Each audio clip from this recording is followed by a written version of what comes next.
Hi, this is Melissa Schiefelbein. Mistakes to avoid when choosing therapy services.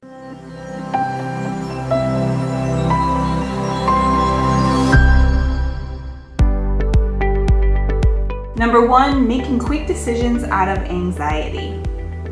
More often than not, when you're on the hunt for services for your child, you're going to find more than one option. Because you want your child to get into services as soon as possible, you might be inclined to jump the gun without all the information. I remember with my own experience feeling like it almost didn't matter which providers would take him on. I just wanted to get him in wherever I could as soon as possible. First, early intervention is key, but keep in mind that you're going to have a working relationship with the people on your child's treatment team. You'll want to feel at peace with the person who is going to be working with your child on really critical skills. You'll want someone with the expertise, but also someone who's good about knowing the child and communicating with you. Feel free to shop around, take tours, talk to the providers, and ask questions. Trust me, it's better in the long run.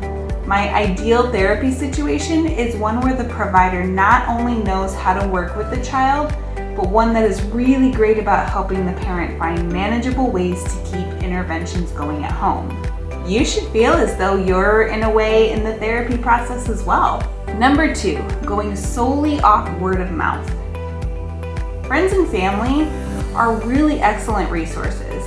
In reality, I'm going to take a recommendation from my mom or my closest friends way more seriously than random reviews that I can find online. But in this situation, however, I urge you to get what I would call a triangulation of data.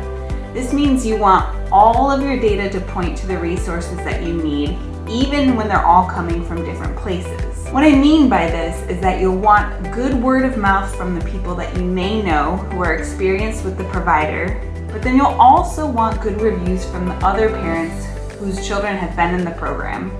And you'll want to use your observations from touring and asking your own questions.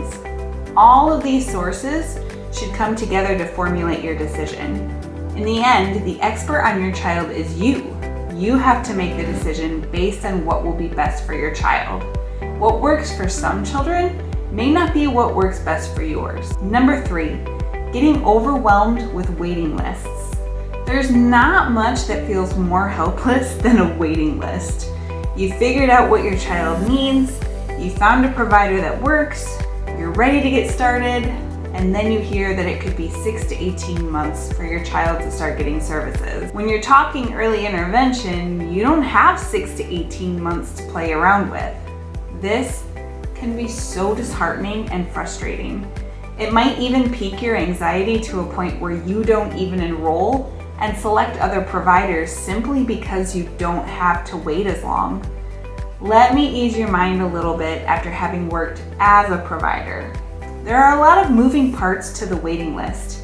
A program will need to ensure to have proper space, staffing, and resources to provide your child with sufficient services.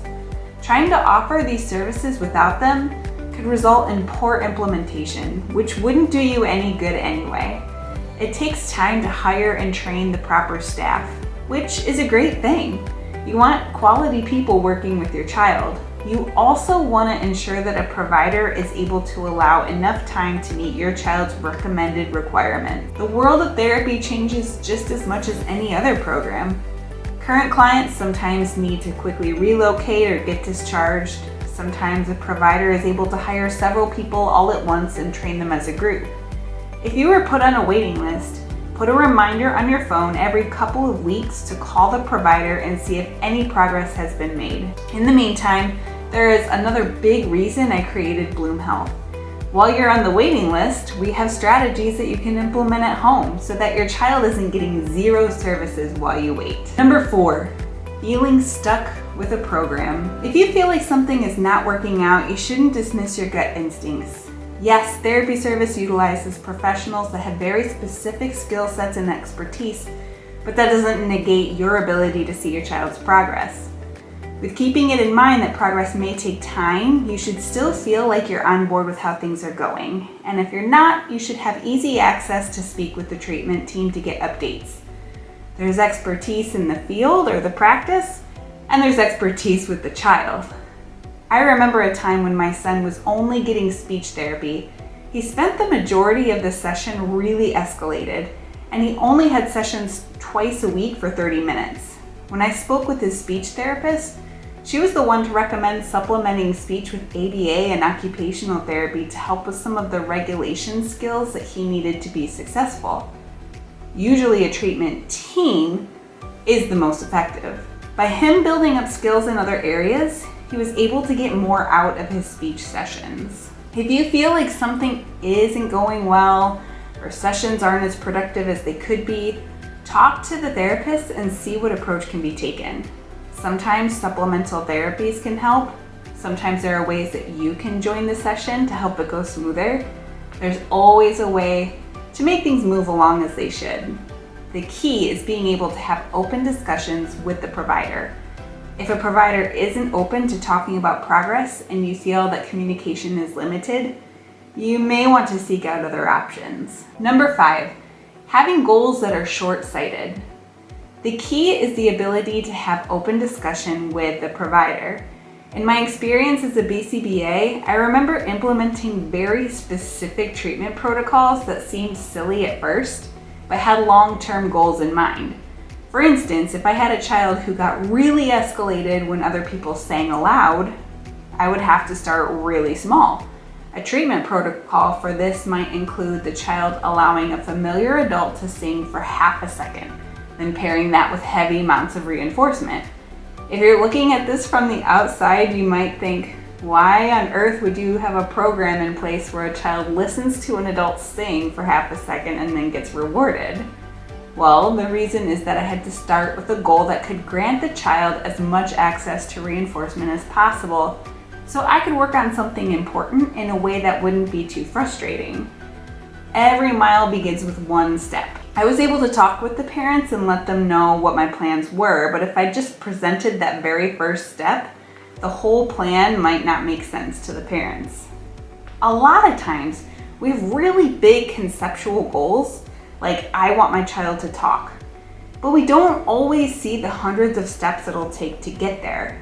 Talking starts with learning the value of communication, then easy ways to communicate without vocals, then learning that vocals can be used to communicate, and each step makes a world of difference. Talk to your provider about these goals and see how some of the current goals pan out to bigger concepts. In any case, let Bloom Health assist you in making decisions about your child's therapy plan. It can be a little like throwing spaghetti on the wall to see what sticks. There's a lot of information out there, and it can be really overwhelming to figure out what is best for you and your child. Book with us at bloomhealth.org or simply like and subscribe to get notifications from our YouTube channel. I'm just getting started with all the goodies of information I want to share with you all about parenting and providing treatment for children on the spectrum. I'll see you in the next video.